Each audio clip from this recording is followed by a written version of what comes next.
Today I've gotten the chance to sit down with Sitting Bull and ask him a few questions about his adventurous life in the 1800s. He was born in 1831 and was the son of a respected Native American Sioux warrior. Sitting Bull looked up to his father. He desired to follow in his footsteps, and he did so. He became chief of the Lakota Sioux tribe in South Dakota. As the years went by, white men from the USA began to enter their land. The Sioux came into increased conflict with US authorities following the discovery of gold in the Black Hills of South Dakota in 1874. Sitting Bull wanted peace with them, but they would not leave his land. The Great Sioux Wars of the 1870s reached their highest point in the 1876 Battle of Little Bighorn, in which Sitting Bull, Crazy Horse, and a league of tribes defeated federal troops under George Armstrong Custer. Custer didn't expect that so many Indians were fighting with him. His forces were outnumbered and quickly overwhelmed, and within an hour he and all of his soldiers were dead. Nearly a year after the battle, Sitting Bull and many of his people went to Canada hoping to find a safe haven from the US Army. But he was finally forced to settle on a reservation after he surrendered to US forces with his people on the brink of starvation after they had been there for several years. On December 15th in 1890, a group of Lakota police officers were directed by authorities to arrest Sitting Bull. Authorities feared that he would join the Ghost Dance movement, a tribal religion that proclaimed that all whites would disappear and dead Indians and buffalo would return. The officers entered his home and dragged him out of his cabin. Then a gunfire started and Sitting Bull was shot and killed. Sitting Bull is remembered for his great bravery and stubborn determination to resist white domination. Good afternoon, it's a pleasure to get to interview you. I have a few questions that I want to ask you, and the first one I have is about your name. What is the story behind it? Yeah, so at birth I was named Jumping Badger and nicknamed Slow. When I was 14 years old, I accompanied a group of Lakota warriors in a raiding party to steal horses from a camp of Crow warriors. The mission was successful, and the warriors saw great potential in my skills as a warrior, and after that, I've been called Sitting Bull ever since. Where and when were you born? Yeah, I was born December 15th in 1890 by the Grand River in Dakota Territory. I know you had quite a large and complex family. Can you tell me a little about them?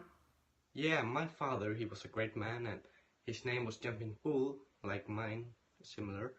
My mother was a sweet woman, and her name was Her Holy Door. I had 5 wives, and their names were Light Hair, Four Ropes, Snow on Her, Seen by Her Nation, and Scarlet Woman. I had 2 blood-related children, my son Crowfoot, and my daughter Many Horses. I also had 2 adopted children, my son One Bull, and my daughter Walks Looking. How did you become chief of the Lakota Nation? So in 1866 I became principal chief of an area in the northern hunting area, with my friend named Crazy Horse, who was my vice chief. And later in 1867 I became a chief of the entire northern hunting area. What was your daily life like in the Great Plains? So yeah, when I was a little boy, I used to be with my father a lot, and he taught me how to fight, survive in the wild, and be a great leader like I was. The Great Plains was my home, and I spent almost all of my lifespan there. I was always trying to improve my fighting skills and leadership. What battles were you a part of? So I was a part of 3 battles: the Red Clouds War, the Great Sioux War of 1876, and the Battle of the Little Bighorn. Who were your allies and rivals during these battles? So my allies, yeah, they were almost all of the Indians and also some other warriors. And my main rivals were the white men. I didn't really like them. I heard that you had a spiritual premonition of your victory in the Battle of the Little Bighorn. Can you tell me what you saw and what you did the night before? Before the battle I had made 50 sacrificial cuts into each arm and danced for hours before falling into a trance. When I woke up, I told everyone I had seen enemy soldiers tumbling into our camp in my dreams, as I was winning a great victory in my dreams. Are any of your descendants still alive today? The only direct descendants I have are Ernie LaPointer, his siblings, and his children and grandchildren. Ernie LaPointer and his siblings are my youngest daughter, Standing Holy's grandchildren. Can you tell me more about the ghost dance movement? So yeah, the ghost dance movement, it was a tribal religion that said that all white men would disappear and all the Indians and buffaloes would rise from the dead and take over, and authorities feared that I would join this one day. And while attempting to arrest me because of it, they shot me in the stomach and in the head, and I died. After going through all of this, what are your thoughts on the white man?